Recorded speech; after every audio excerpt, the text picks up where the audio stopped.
right, you're welcome back. And moving on to the next item on the agenda this morning, talks between the federal government and representatives of the Niger Delta people continues as government moves to end militant activities in the region. Let's take this report. According to the spokesperson of the so-called Avengers, Colonel Mudok Agbinibo, their goal is to cripple Nigeria's economy. True to its bizarre overwhelm, the group attacked oil facilities, thus affecting production, which in turn dropped oil production to 1.6 million barrels a day, the lowest in 22 years because of the reinsurgence of military activities. This stakeholder says the activities of the Avengers is not acceptable and should be stopped at all costs. The criminal that is breaking our pipe is a criminal and should be treated as a criminal and a terrorist. There should be no negotiation with the Avengers. If not, you create more Avengers in the Niger Delta, because this is a few group and it's about 10 persons and it's not the entire job. And these people are well known to Delta State government.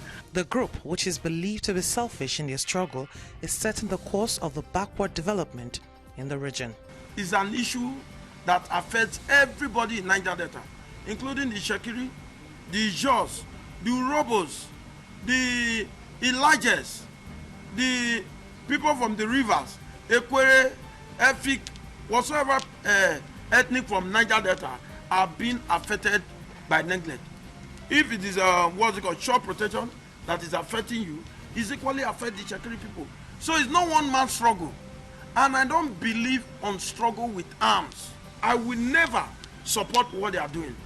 To me, I always attribute Avengers to Tompolo because he knows them and they know him. Some Niger Delta youths say the activities of the Avengers is destructive and inimical to the struggle of emancipating the region, and that they should give the Muhammadu Buhari-led administration support to develop the region. The activities is to sabotage the government, and I will label them saboteurs, whose primary motive and objectives is to rubbish the present government. I am the president of all the Shekiri youth, both home and abroad. I want to say that we disassociate ourselves from whatever activity that is going on there right now. So I don't think there is anything as a Niger Delta Avengers. To me, it's fictional. One thing is certain, that the continuous activities of the Avengers in the Delta will greatly affect the nation's economy. And these stakeholders believe the time to act is now. Sophia Ogezi, TVC News, Abuja.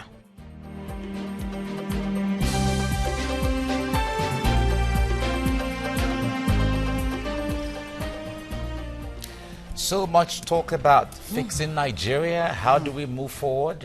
While some are trying to sit down, think and reason. We just finished talking about experts and skills and all of that.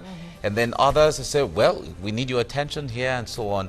Going back and going forth and going back and everybody going forth. seems to be, competing for this government's attention. All right, we have our guest in the studio right there in Port Harcourt. He's a security expert, Kennedy Davis. Good morning and thanks for joining us on the show. Now, okay, so much has been said about the desirability or otherwise of having this negotiation or discussion or peace talks, between the government and the Niger Delta militants. Now, some concerned, so-called concerned Niger Delta elders say government should not negotiate with MEND.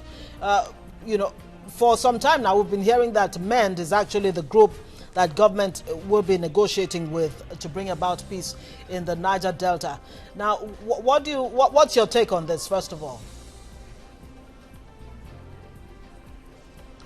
My take on it is that, first and foremost, the federal government of Nigeria should broaden the base for negotiation.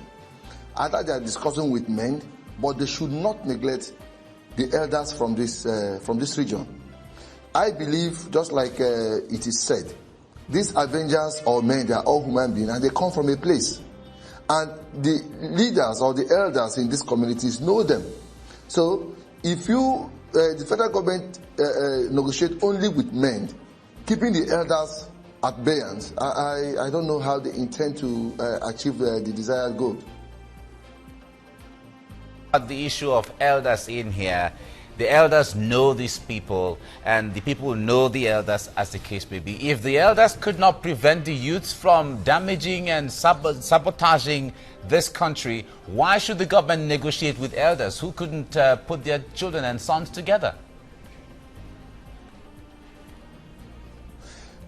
Now, we must understand the background, how all these things started.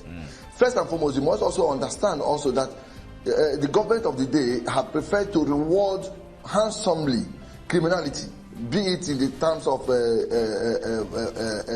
the actual crime, militancy, or whatever. Now, this militancy have grown to this level where you have that the elders couldn't do anything. But in this particular dispensation, you can see that the elders are coming up to say, we can talk to them. We need you to talk with us, or we can talk to them. So why don't the government give them the opportunity to talk with them on behalf of the government? I think that's the best thing to do. And for me, that's the right step in the right direction. Now, will these elders include persons like former President Goodluck Jonathan? And I'm just wondering, how much clout really do you think former President Goodluck Jonathan has in such a way that he can affect this peace talks positively? Because, I mean, we've heard the former president cry out to say that men actually want to, they're planning to assassinate him. And there are many people who have, the same NDA, so-called reformed NDA, have listed him as one of the sponsors, among other persons, of the Niger Delta Avengers. So how does government engage, you know, this group to bring about peace in the Niger Delta? Okay, let me tell you this. Okay, let me take on your question that from two perspectives. First and foremost, you must understand that this is a security problem. Yes, the former president, Goodluck Jonathan, had been listed, and again, he has also voiced out of the intention of men to assassinate him, either true or false, and nobody could say for sure. But we must understand that even his life is very important to us here. Now, he has a well-established network and cronies in all these nook and crannies of the creek. Nobody can take that away from him. So I believe, even if he's not showing a personal interest in it, he can as well call his kinsmen who knows these people together. But that's one aspect. Then the other aspect, you should also leverage on this, not just on names. There are those I would consider to be kingmakers. There are elders in these communities that you and I don't know, but controls very serious influence on this voice and the happenings around their people. And these are the kind of persons I'm looking at, I'm talking about. These people, their lives may not be as in danger as that of the former president. So if you get such men on board, take for instance the chairman or the president of all these their small community bodies. They can go a long way, you know, in getting their boys to listen and to talk. The issue of Avengers or men, there are human beings, there are people. It surprised me sometimes, because these places they call camp are already known. They're already known. These camps, are they in heaven? They are within the reach of this community. The boys who operate these camps are also known within the community. Now, if the elders or the leaders in these various communities can be poached and talked with government, I am sure they can talk to their persons. But first and foremost, do not forget what I said earlier. The background check is very important, because this whole thing started some years ago, and the way government have responded to them, that is what is giving rise to what we are seeing. And I will stand to be corrected. If this issue is not handled properly, be rest assured that maybe in the next 6 months, 1 year or 2 years, who knows when, another group again can come up. And they call themselves anything. Maybe Avengers, or Revengers and Avengers. That's why the government of the day should be able to take care of this thing from the grassroots. It's surprising to know that up to now they're still talking of force, they're still talking of military actions. And against who? Against those who say we are not Avengers, or against the innocent persons, or the market woman who knows nothing about oil and the avenging or whatever you call themselves. So who does the military want to go and fight? All right, Kennedy, these are part of the concern right now. We remember in the days of the amnesty program, a lot of consultation was made. The same elders you're talking about were called, and they had their input into how the amnesty program was supposed to work. And then it was implemented. Whether it was implemented to the latter or not, that's a different thing. And we hear from some of the reports that the Avengers were part of those who were not captured in the amnesty program. And this is bringing up a new issue, a new vista now. By the time this negotiation is done, another group, like you said, might come up again. So how long will this negotiation and renegotiation go on? And the content of some of this negotiation has to do with giving this to this and giving that to that.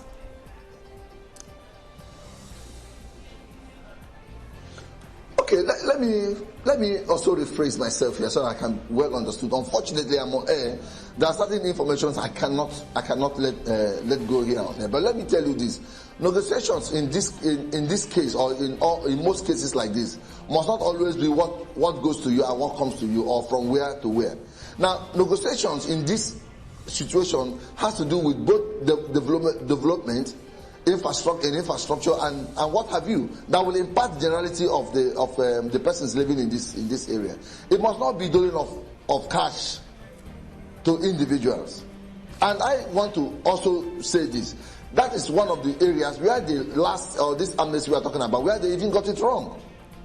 I think I was one of those, but unfortunately nobody could hear us, who also said that the kind of negotiations in that amnesty programs, or the kind of packages in that amnesty program, should have been a vehicle that would take not just the persons but the region somewhere. I stand to be corrected.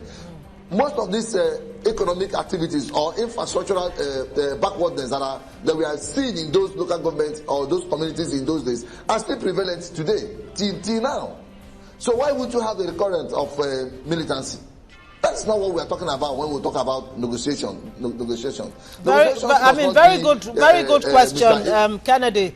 So, what are the options really, out there for government? And really, can Nigeria continue to even tinker with the idea of negotiating or discussing with non-state violent actors? Like you said earlier, there's a concern that another militant group could just arise, seeing that this has become some kind of a way of making money, and just push government to the corner, and they have no choice than to throw money at the problem. Alas, the problem continues.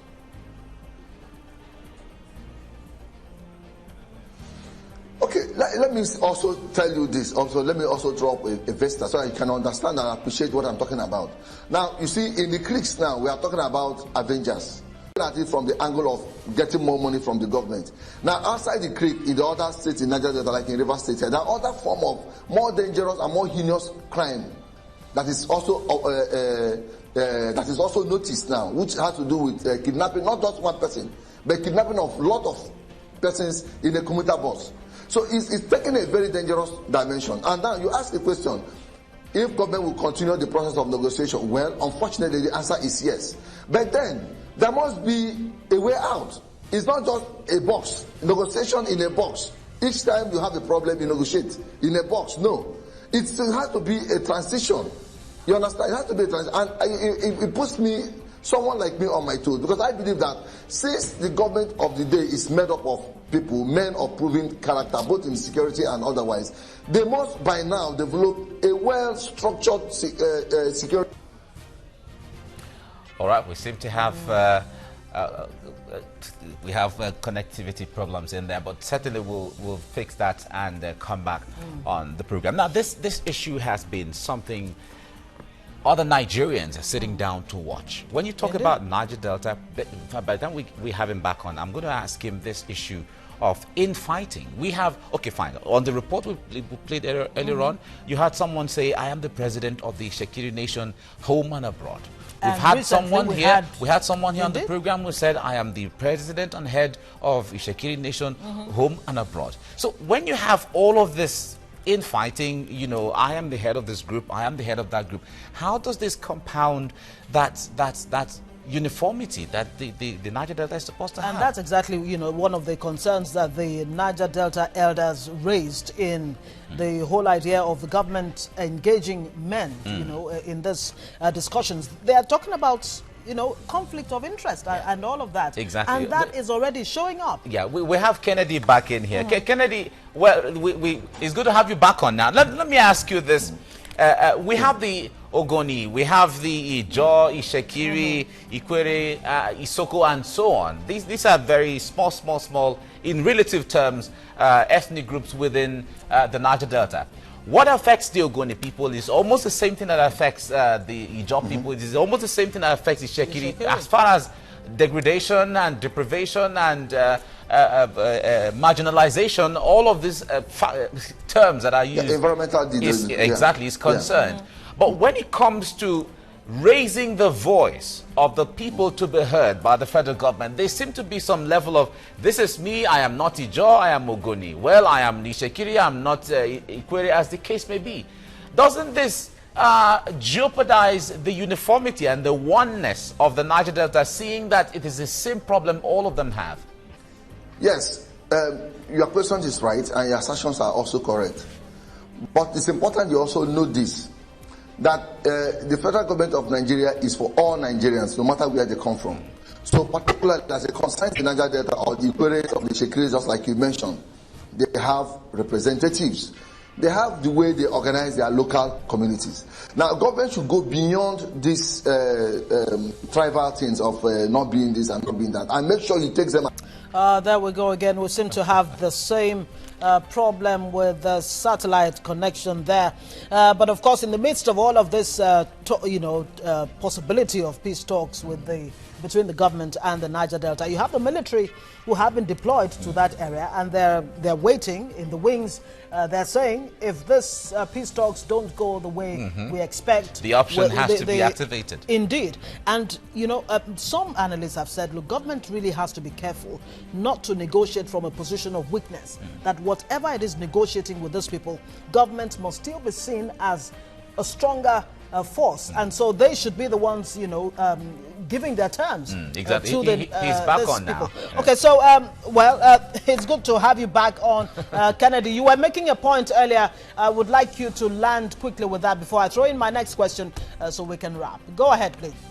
Kennedy, I don't know if you heard me. All right, it seems he still can't. The connectivity is now. This different ethnic groups we were talking about. By the time there's an infighting and the government or whoever is responsible for looking into their issue sees the division, he certainly is going to capitalize on all of those. Because the point there is the resources are scarce. Indeed. Because apart from the Niger Delta, there are issues of the northeast. You have the northeast. There are issues from the middle belt. There are issues from the east. Exactly. Southeast, their issue has been there over the years. And talking about the southeast, there seems to be some kind of meeting point between the issue of the Niger Delta and IPOD. Remember that the NDA, one of their demands was that the president or the government should release Nnamdi Kanu, who has been in detention for some time now.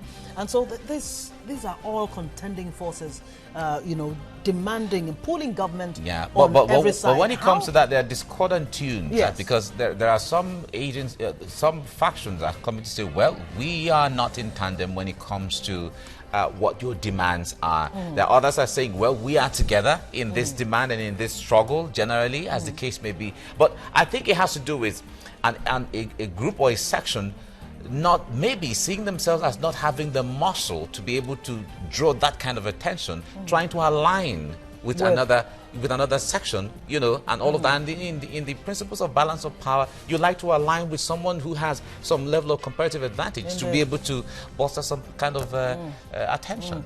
The question then is, how do we achieve, a nation, a country where it is not going to any longer be about, it's Niger Delta, it's Southeast, it's Northeast, and all of that, so that Nigeria is the main focus? How do we move this economy, forward? And speaking of that, there was a launch of a green alternative over the weekend, by Yemi Osinbajo, the vice president.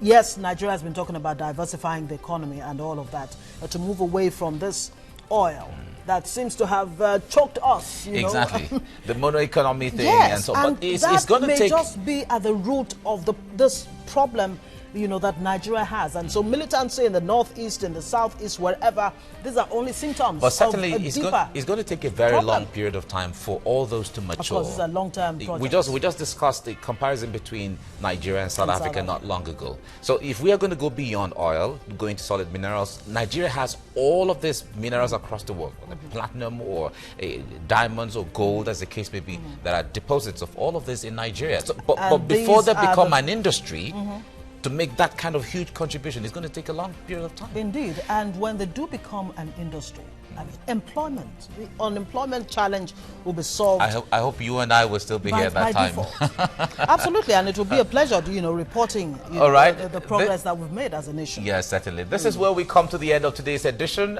We apologize we couldn't have Kennedy Davis back from our studio in Port Harcourt talking about Niger Delta and the communication and the negotiation between government and the militants in there. And the buzzword seems to be negotiating with Boko Haram to release the Chibok girls. We hope that whatever the case may be, that the Chibok girls do come back home intact at the end of the day and rejoin their families. Exactly. That would be well, so great. Tomorrow is going to be another time again for us to talk about other issues. Thanks for spending your morning with us. I am Mike Okwache.